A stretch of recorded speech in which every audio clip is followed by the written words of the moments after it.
어떤 목사님이 새로 등록한 새가족분을 신방을 하려는 갔대요.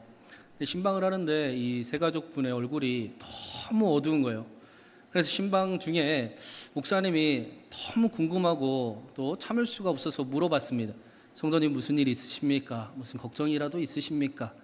그래서 성도님이 하는 얘기가, 목사님 제가 목사님 설교가 너무 좋아서 교회에 등록을 했습니다. 근데 목사님 설교를 들으면 들을수록 제 마음이 너무나 찔리고 제가 지혜인이라는 사실을 알게 되어서 제가 이 정도밖에 안 되는 사람이었나, 나는 쓰레기인가, 그런 생각에 더 이상은 교회 나오기가 쉽지가 않습니다. 신앙생활을 어떻게 해야 될지를 모르겠습니다. 그래서 마음이 무겁습니다, 그러는 겁니다. 그래서 그 이야기를 들은 목사님이, 성도님도 그러시군요. 저도 쓰레기 중에 쓰레기입니다. 저는 목사뿐 아니라 성도의 삶을 살기에도 사실은 감당하기가 쉽지가 않습니다.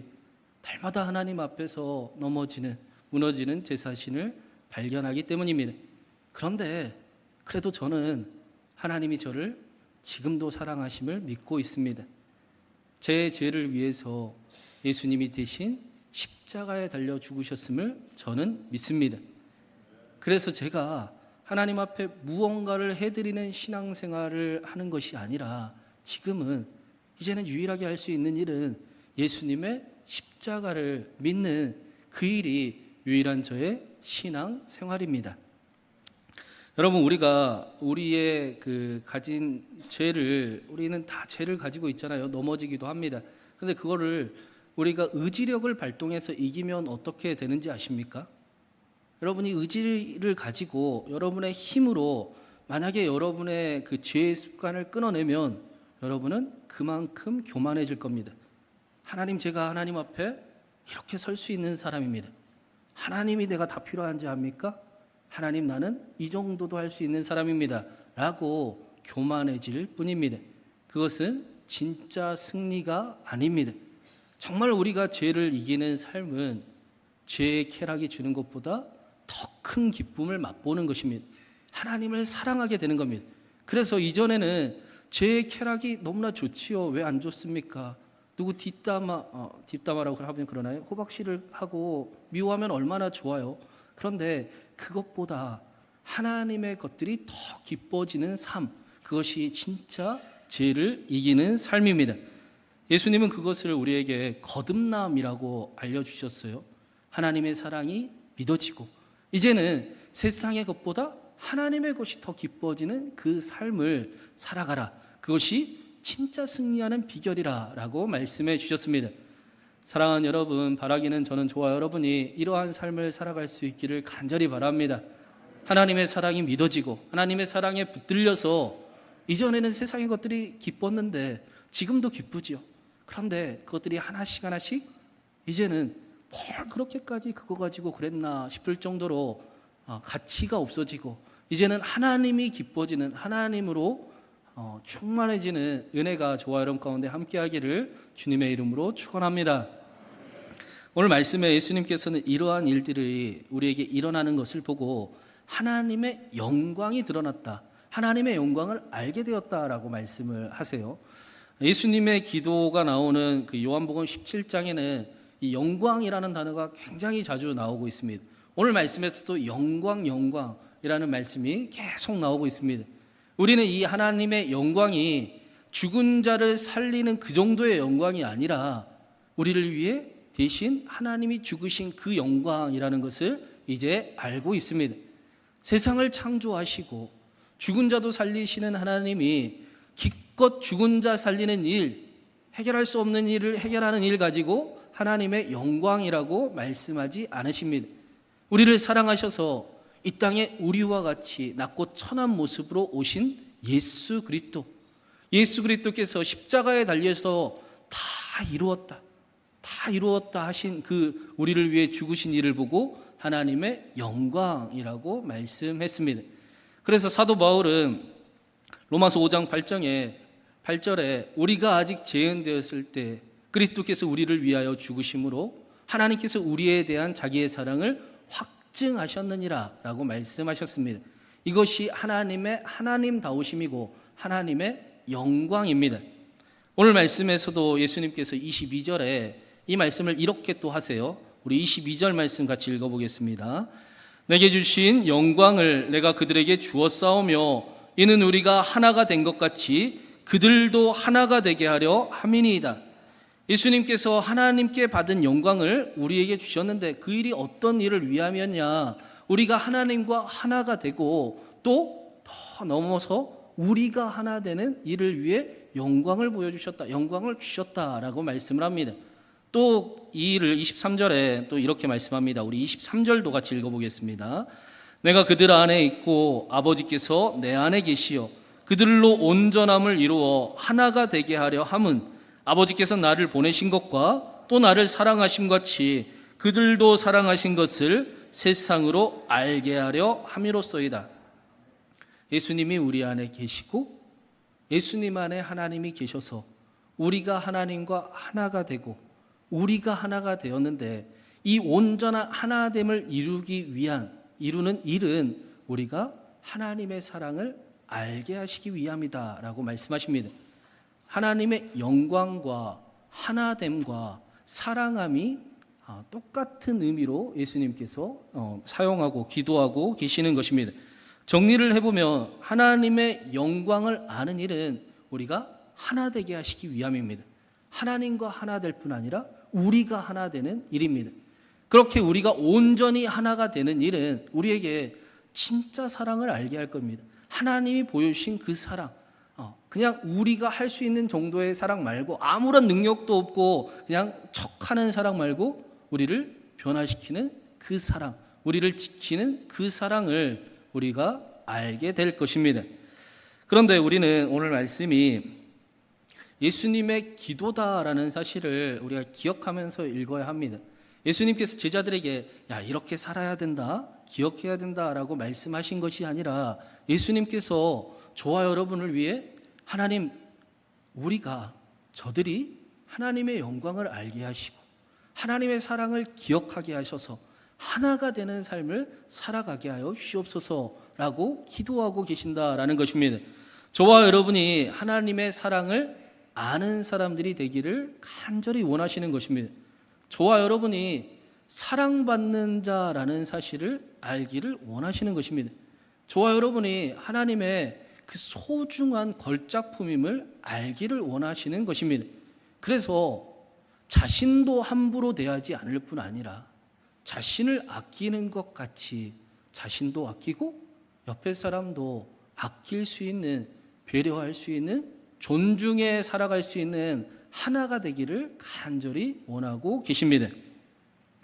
에베소서 4장 3절에서도 이렇게 말씀을 했습니다. 평안에 매는 줄로 성령이 하나 되게 하신 것을 힘써 지키라.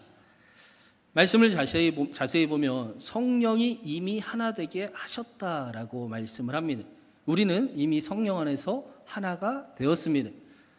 여러분, 오순절 마가의 다락방에서 제자들이 그 성령의 임재를 경험하고 나타난 가장 큰 기적은, 변화는 방언을 하고 은사를 나타내는 것이 아니라 함께하는 하나 되는 공동체, 교회가 탄생했다라는 것입니다. 제가 전에도 말씀을 드렸어요. 그것도 하나가 되기를 아끼지 아니하고 자신의 것을 내어주어 하나가 되었는데도 더 하나가 되고 싶어하는, 하나됨을 지키고 싶어하는 공동체가 성령의 역사에 의해 탄생이 되었습니다. 이 일은 창세기 11장의 그 바벨탑 사건의 완전한 회복을 우리에게 보여주고 있는 것입니다. 이전에는 바벨탑에 올라가 있던 그 사람들처럼 자신이 높아지기를 원하고 절대로 하나 되기가 쉽지가 않고, 그리고 다른 사람의 말을 듣지도 않습니다. 자기가 무조건 옳기 때문에 자기의 생각대로만 살아가기를 그렇게 힘쓰고 노력하던 사람들이 이제는 하나가 될 수 있게 되었습니다. 다른 사람의 목소리도 들립니다. 다른 사람의 생각을 배려하고 이해하고 싶어지는 일들이 나타납니다. 절대로 함께할 수 없는 이들이 다시 함께할 수 있는 공동체, 그 탄생의 역사가 성령의 역사다라고 성경은 우리에게 보여주고 있습니다. 그래서 우리에게도 성령이 임하시면 하나님을 사랑하듯이 다른 사람을 사랑하는 눈으로 바라보게 되어 있습니다. 성령이 우리에게 임하시면 다른 사람의 목소리가 들리기 시작을 합니다. 성령이 우리에게 임하시면 다른 사람의 마음을 헤아리고 싶고 다른 사람의 입장이 되어 보고 싶은 마음이 듭니다.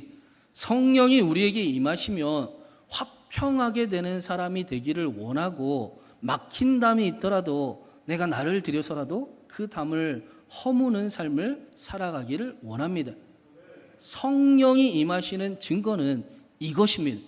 방언을 하고 내가 이 정도 높은 그 신앙의 영성을 가지고 있다라고 잘난 체 하는 그런 헛된 거짓된 믿음이 아니라 성령의 역사는 우리가 예수 그리스도를 닮아 낮고 낮아지며 다른 사람을 사랑할 수 있는 힘으로 우리에게 나타나는 것입니다.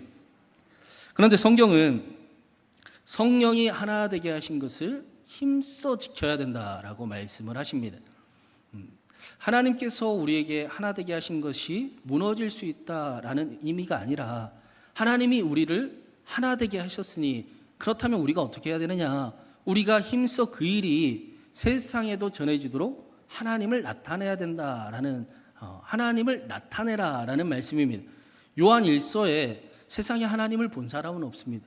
그런데 우리가 서로 사랑하면 우리가 하나가 되면 우리 안에 하나님이 온전해지실 것입니다. 세상이 하나님을 알게 될 것입니다.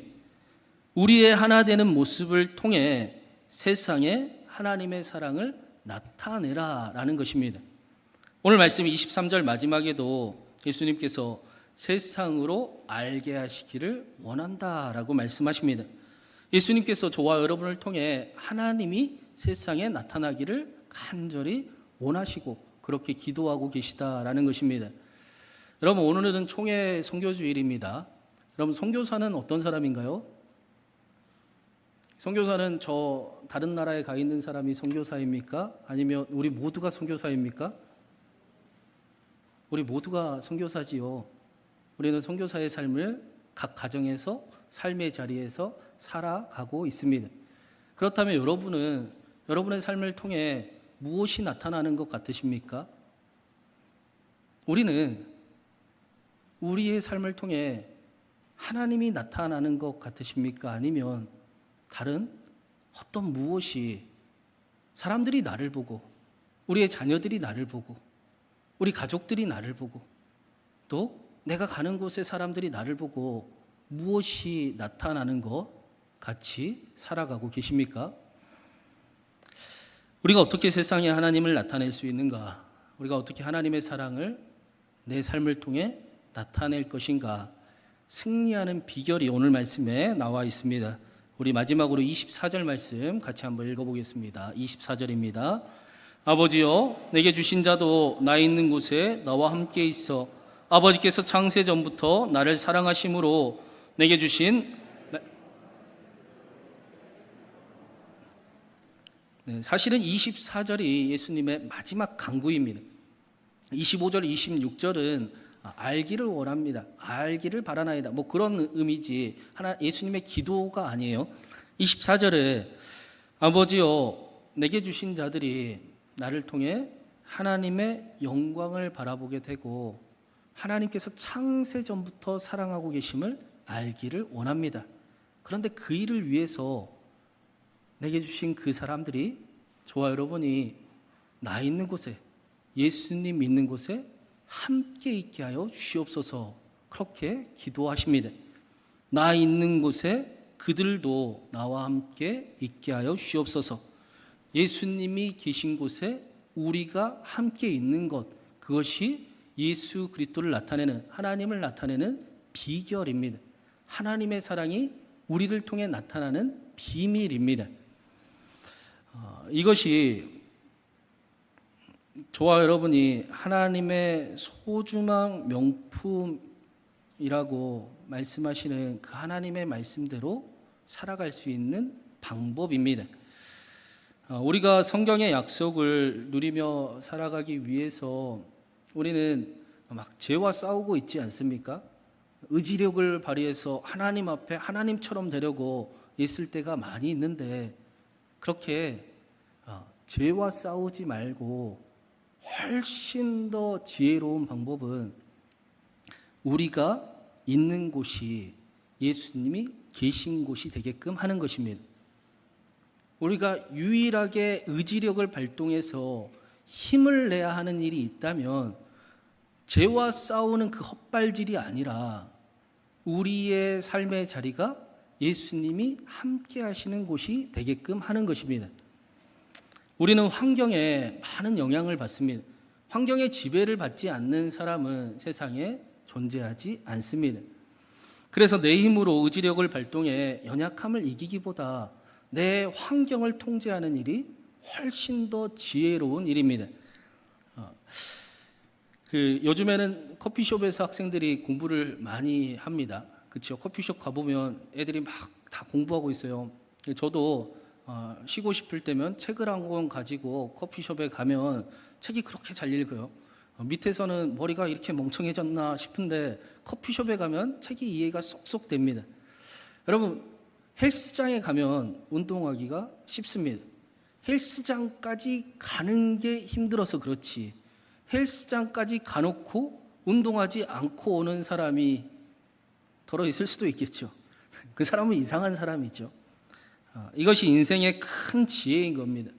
나를 통제하려고 애쓰기보다 내 주변이 내가 있는 곳을 통제하는 일이 훨씬 더 나 자신을 통제하기가 쉬운 일입니다.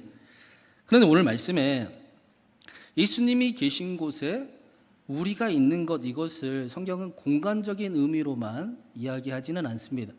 예수님이 계신 곳, 그리고 하나님이 함께 하시는 곳, 하나님이 다스리는 곳, 하나님의 주권이 임하는 곳, 하나님의 나라에 우리가 함께 있게 해달라라고 예수님이 기도하시는 것입니다.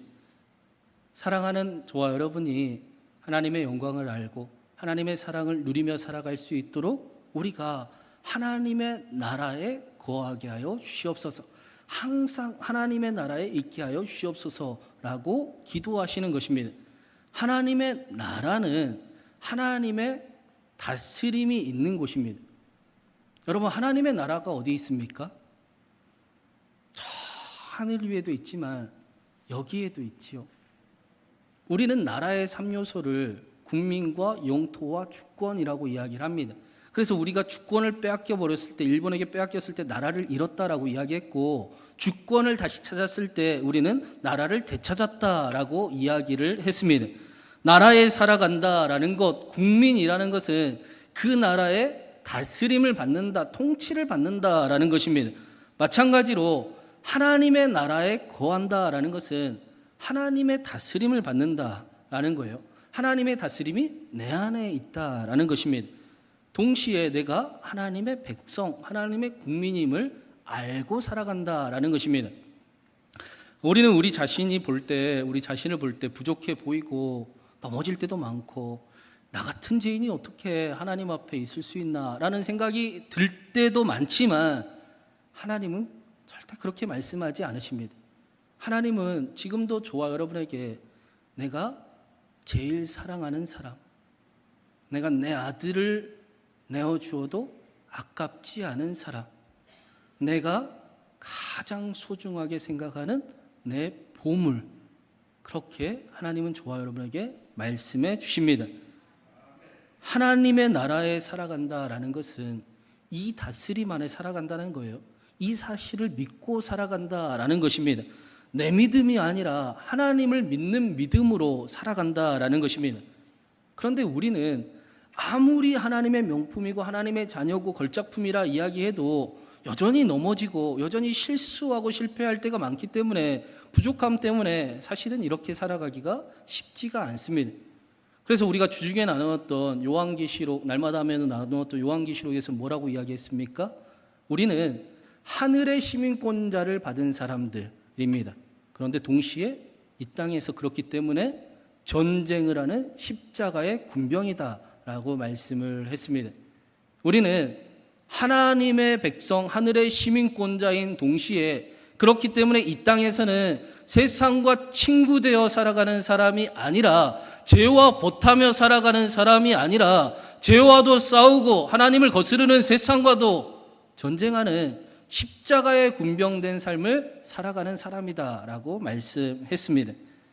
우리는 하늘의 시민권자, 하나님의 백성, 그리고 이 땅에서는 전쟁을 하고 있는 십자가의 군사인 이 두 가지 신분을 반드시 기억하면서 살아가야 합니다. 한 가지만 알고 있으면 안 됩니다. 한 가지만 알고 있으면 성경이 이해가 안 됩니다. 우리의 삶도 이해하기가 쉽지가 않습니다. 그냥 모르고 당하는 삶을 살아가야 합니다. 우리는 이 세상에서 십자가의 군병으로 수많은 전쟁을 하고 있습니다. 그런데 그 일로 인해 우리는 그 고난과 어려움을 당하면서 어떤 일을 경험합니까? 우리 안에 그 하나님인 척 하던 것들이 하나씩 하나씩 없어지는 것들, 내 안에 겸손이 찾아오는 것들을 우리는 경험하게 됩니다. 고난이 우리에게 다가오는 것이 즐겁지는 않지만, 그러나 확실한 것은 그 어려움을 감당하고 나면 우리의 안에 있는, 우리에게 있는 그 쓸데없는 것들이, 그 교만한 것들이 사라지는 것, 예수님을 조금 더 닮아가는 것을 우리는 경험하게 된다라는 것입니다.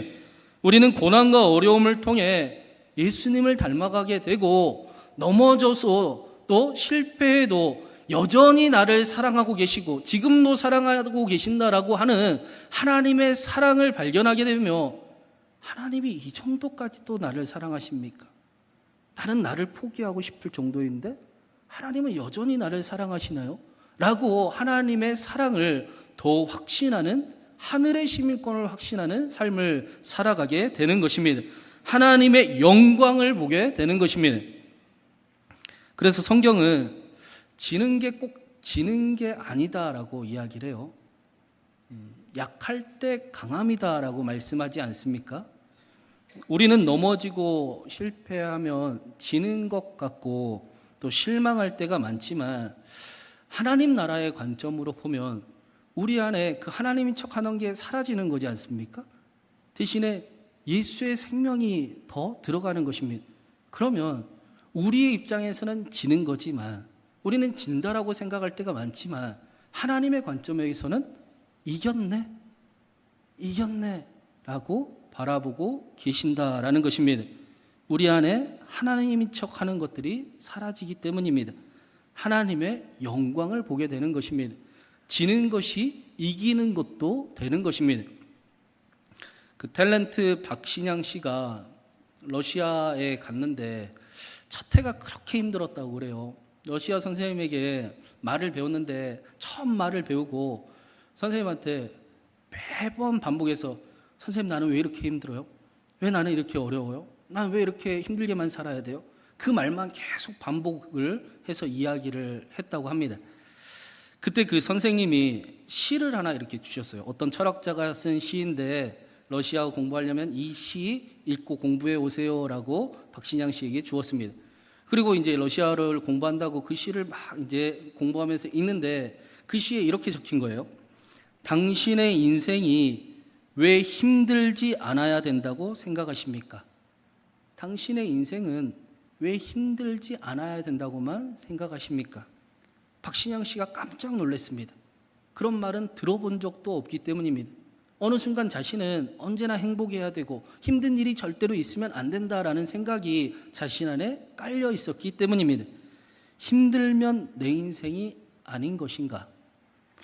그래서 잘 생각을 해봤습니다. 힘들 때와 힘들지 않을 때가 얼마나 있지? 생각을 해보니까 한 50% 있는 것 같아요. 그런데 더 솔직하게 더 생각을 해보니까 힘들 때가 힘들지 않을 때보다 훨씬 더 많아 보이는 것 같습니다. 그런데 그 힘든 시간을 사랑하지 않으면 나는 내 인생을 사랑하지 않는 것이 되는 것이구나, 그렇게 생각을 하게 되었습니다. 그러면서 이렇게 그 이야기를 마치더라고요.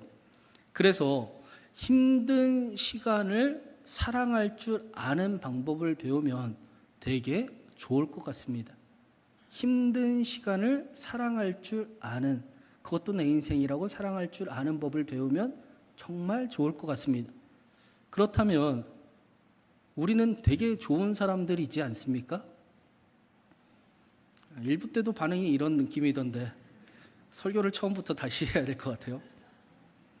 여러분, 우리는 힘든 내 인생의 그 스케줄도 사랑할 줄 아는 비결을 알고 있는 사람들입니다. 고난도 연단으로 바꿀 수 있는 힘도 가지고 있습니다. 예수님께서 사랑하는 저와 여러분이 하나님의 영광을 바라보게 됐고 하나님의 사랑을 알게 되어서 그 사랑을 누리도록 하나님의 나라 안에 거하기를 간절히 기도하셨는데 우리는 그 나라를 향해 걸어가고 있는 사람들입니다. 하늘의 시민권을 가지고 있지만 이 땅에서는 십자가의 군병으로 때로는 만나는 그 전쟁이 지는 것 같기도 하지만 우리는 지는 게 이기는 것도 됨을 아는 사람들입니다. 그래서 우리는 힘든 우리의 인생도 사랑할 줄 아는 사람들입니다. 사랑하는 여러분, 하나님의 영광을 언제나 바라보면서 하나님의 사랑을 소유하며 살아가는 저와 여러분 되기를 간절히 바랍니다.